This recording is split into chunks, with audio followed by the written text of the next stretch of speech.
వారు కూడా చాలా హామీలు ఇచ్చిర్రు. సంవత్సరానికి 2 కోట్ల ఉద్యోగాలు, 15 లక్షల కాలాధనం, బ్యాక్లాయింగే అది ఇదని.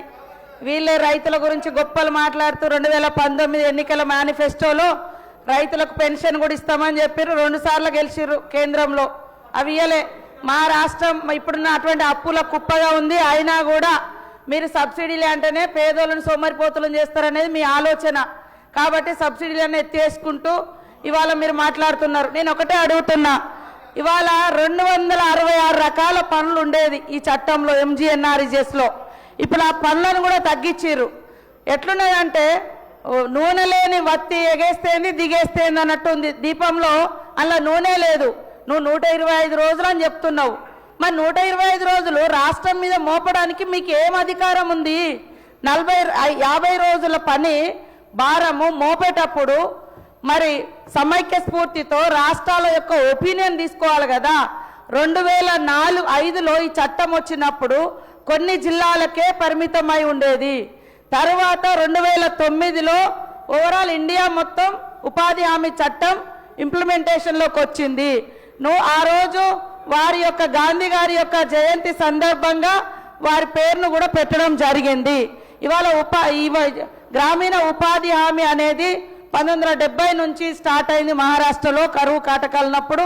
అదేవిధంగా ఇందిరాగాంధీ గారు, పివి నరసింహారావు గారు ఇవన్నీ కూడా కొన్ని జిల్లాల వారీగా రాష్ట్రాల వారీగా చేసి తర్వాత 2004 మేనిఫెస్టోలో కాంగ్రెస్ ప్రభుత్వం అధికారంలోకి వస్తే ఉపాధి హామీ చట్టాన్ని తీసుకొచ్చి పని అనేది ఒక దానంగా కాదు హక్కుగా పొందే విధంగా, అదేవిధంగా చీప్ లేబర్ను తయారు చేసే ఈ వ్యవస్థ నుంచి వాళ్ళు ఒక రైట్గా పని హక్కును పొందాలని ఈ చట్టం తీసుకురావడం జరిగింది.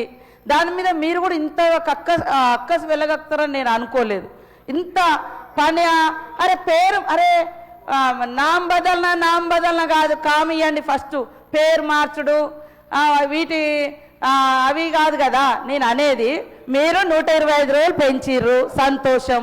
ఆ 125 రోజులు రాష్ట్రం మీద ఎందుకు వేయాలి? రాష్ట్రం మీద వేసినప్పుడు కనీసం ప్రజాస్వామిక వ్యవస్థలో ఉన్నాం కదా, రాష్ట్రాల ఒపీనియన్ కూడా తీసుకోవాలి కదా. ఈ చట్టం రావడానికి 4 ఏళ్ళు చర్చలు జరిగినాయి. మేధావులు, ఎంపీలు, మీ ఎంపీలు కూడా ఉన్నారు, అందరు డిస్కషన్ చేసి చట్టం వచ్చింది. తీసేసేటప్పుడు మాత్రం 4 రోజులలో ఒక కలంపోటుతో మీరు తీసేసారు. కానీ ఇవన్నీ మర్చిపోయి మాకేదో ఆవేదన. ఏం ఆవేదన? గాంధీ గారు ఈ భారతదేశం అంటే గాంధీ గారి పేరు ప్రపంచమంతా తెలుసు. ఆయన గ్రామ స్వరాజ్యం కలల రాజ్యం కోసం మేము ఈ చట్టం తీసుకొచ్చినాం. మీరు ఆ పేరు మీద అంత ద్వేషం ఎందుకు? అంత పనివ్వండి. నామ్ బదలన నయ్యే కామ్ దేజే కామియరు అని పని పెంచకుండా మమ్మల్ని పేర్లు మార్చి ఉల్టా పల్టా మాట్లాడడం కరెక్ట్ కాదు. ఇంకోటి నేను అనేది, మీరు అన్ని పెంచి 4% బడ్జెట్లో ఉండే ఉపాధి హామీకి మీరు ఎందుకు బడ్జెట్ తగ్గించారు? బడ్జెట్ తగ్గించుకుంటూ వచ్చి పని దినాలు పెంచుతున్నామంటే అందులో ఇవ్వడానికి పనే లేదు.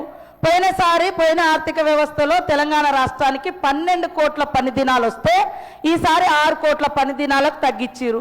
పనే లేదు చేయడానికి ఆడ. ఇంకా మీరు అంటారు వ్యవసాయ కూలీల మీద. ఎస్, మీరు 60 రోజులు ఎందుకు బంద్ పెట్టాలి? 60 రోజులు కూడా ఇదే కూలీలతోటి వ్యవసాయం చేయించండి, రైతులతో అనుసంధానం చేయండి.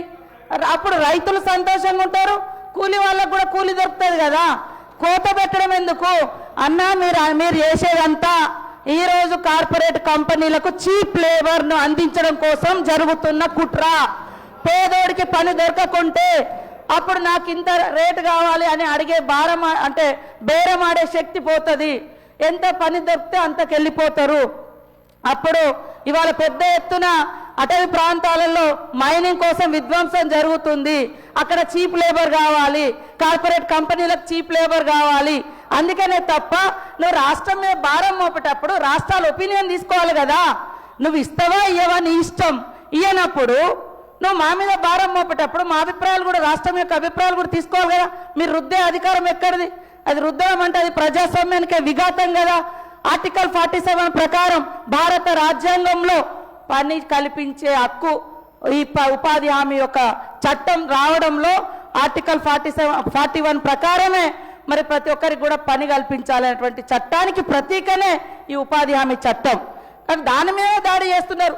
మీకు అంబేద్కర్ నచ్చడు, మన గాంధీ గారు నచ్చరు, ఇంకెవ్వరు నచ్చరు. మీకు మీరే నచ్చుతారు ఆదాని అంబానీలు తప్ప మీకు ఏ పేదో నచ్చడు, ఏ అడవి బిడ్డలు నచ్చరు, ఏ నిరుపేదలు నచ్చరు, ఏ నాయకుడు ఏ మహనీయుడు నచ్చడు. ఎవరి కోసమే మరి మీరు చేసేది? ఇదే నా పద్ధతి. ఏ మహనీయుడు కూడా నచ్చరు. అయితే ఇంకే ఎవరు అసలు చరిత్రను మొత్తం తిరగరాస్తున్నారు, ఉల్టా పల్టా చేసి తప్పుడు వక్రీకరణలు చేస్తున్నారు. ఈ దేశం కోసం త్యాగం చేసినటువంటి మహనీయుల మీద ఐడియాలజీ. ఇవాళ ఒక పువ్వును చిదిమేసేంత మాత్రాన వసంతాన్ని ఆపలేరు. అందుకనే ఆయన పేరు తొలగించినంత మాత్రాన, గాంధీ గారి పేరు తొలగించినంత మాత్రాన చరిత్రలో స్వతంత్రం కోసం జరిగినటువంటి పోరాటంలో ఆయన పాత్రను తొలగించలేరు.